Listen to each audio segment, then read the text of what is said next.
Hello everyone, it's your girl Dawna from Exposed Multimedia Group and Destiny Production and Management. I am here at T.L. Pickens Funeral Home, and right next to me I have the one and only Mr. Tony Pickens. How you doing? Hello, how you doing? Alright. So what made you want to get into this field? Well, I didn't. I was persuaded. My mom talked me into it, and at that time I had to make a decision of whether or not I'm going to do something with myself, so I had no choice. Right.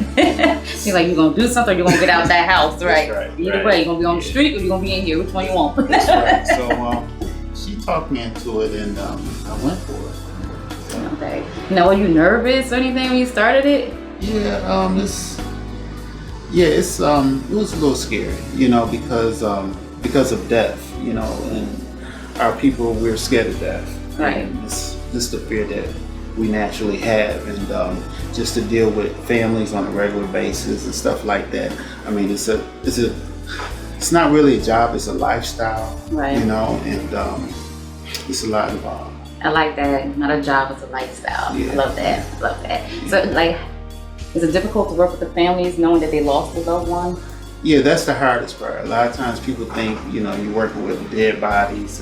For me, that's the easy part. That's just the work itself. But, when you have families coming in, they lose their children, their loved ones, their parents and stuff like that. That's kind of tough. Yeah, I know it's tough. It's hard and difficult. Now, what was the hardest one you had to do? Like, was any age group, a young child, or older age, or middle age? Like, what was the hardest? Well, it's always the babies, and it's one of those situations where, you have to serve them. I mean, I don't like those calls, but I know I have to take them. And I really can't charge you anything, Right. Those services I pretty much kind of donate, because it's devastating to lose a child, especially a baby. So. Yeah, I'm sure. Because I lose one of my kids, I'd probably be. Yeah. You probably had to give me some Xanax and all that type of stuff, just to keep me calm. They're angels, and it's really tough. It is, especially nowadays. You see a lot of kids are, in the wrong place at the wrong time and getting hit by bullets and stuff like that. So I mean, you got these young teenagers coming in. Their life could have been something totally different. They right. could have been a person of significance, and they're young, right. and they're just gone. Those are the tough ones too. Yeah, absolutely. Now I know before, was it tough? I know your brother. Was that tough for you? You took care of him, right? Yeah, I took care of my brother. I mean, I don't think he would have had it no other way.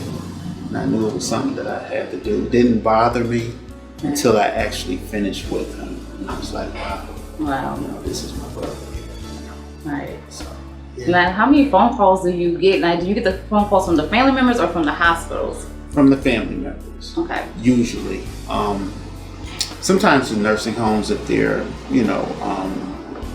chaperoning the families, they'll make the call for them, if it's a nursing home. But usually the families do call me. Mm-hmm. And I always seem like it's 1, 2, 3 o'clock in the morning. Yeah, that's when it's strange. By myself working in a nursing home, so you always see like when they die, it's like always in the middle of the night. Strange hour, but it's not that's the fact that they die at that moment. It's the fact that the families come in and see them first before they pass them along. Right. Yeah. So so how many years have you been doing this? It'll be almost 30. I started young, 18. So. Oh, God bless you. 50 now, so. Yeah, wow. Long time. Oh, you look good for your age. Well, I've just been around it for a long time. Right. I'm a well-kept secret, so. Yeah, I know. I'm a well-kept secret, but I've been around a long time. Wow. Yeah. Okay, so my question is, because I'm quite sure a lot of people who want to know, because I'm nosy too, like, when you picked up your loved ones, where do you take them after you get the loved ones? Well, I bring them here. When I take them off the stretcher, first thing I do is give them a bath, clean them up, make sure they're clean, disinfected, and just start to work. So I'm curious, I'm not quite sure some of the viewers are curious, so where do you take them to? Well, I take them into the Okay, can we see the room? Sure. I hope y'all okay. So tell me, this is the room where they come next. Just put them on the table, clean them off. And then that machine there, that's the embalming machine. Basically fill it up. It depends on the weight of the person, how much of the chemical that you use. Certain kind of chemicals, I won't show you the names of them. It's my secret. That's right.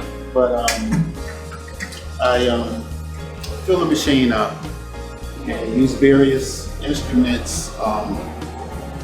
And what I do is I use the circulatory system, the arteries, the veins, and inject fluid into the body. Okay, now when they come to you, is the heart and everything already out of them, or you do that too? If it's an autopsy case, then the medical examiners, they'll remove your internal organs, examine them, and then they close the cavity back up with the organs back in. They usually use I hate to say it, but it's a plastic bag where they put the organs back in, and then they put it back into the chest cavity. Oh, okay. It's interesting to know. We never know exactly what happens. So what I have to do when I get a body, naturally I clean them up. If it's an autopsy case, I have to open up the chest, okay, and then remove the bag. And then the internal organs that are in the bag, I have to use chemicals to cauterize it to actually firm it in, kind of environment. So, wow. Like this real goes down. I know. Before it goes to the next room, right? Right. So we embalm all the extremities, the arms, legs. We go up to the head area, and then afterwards we sew up the body, clean them up, and then we start with the clothes on. Now, talking about clothes, because I know a lot of people be thinking about clothes and how the clothes get on them. Now, do you cut them up from the back, or do you just really fight try to fit the clothes on? Well, it depends on the size of the person. Okay. some people, if they're small, I can just pretty much slip them on them. But if they're kind of hefty, then I'll usually cut the back or whatever. Because usually by then they stiff and everything, right? Right. Yes. And then we use the Horia lift, which is behind us there, and place it in the casket. Wow. See y'all? Where it's all start right here after they come from the hospital or the nursing home. They stop right here in this room, and then we go to the next room. You like to show us?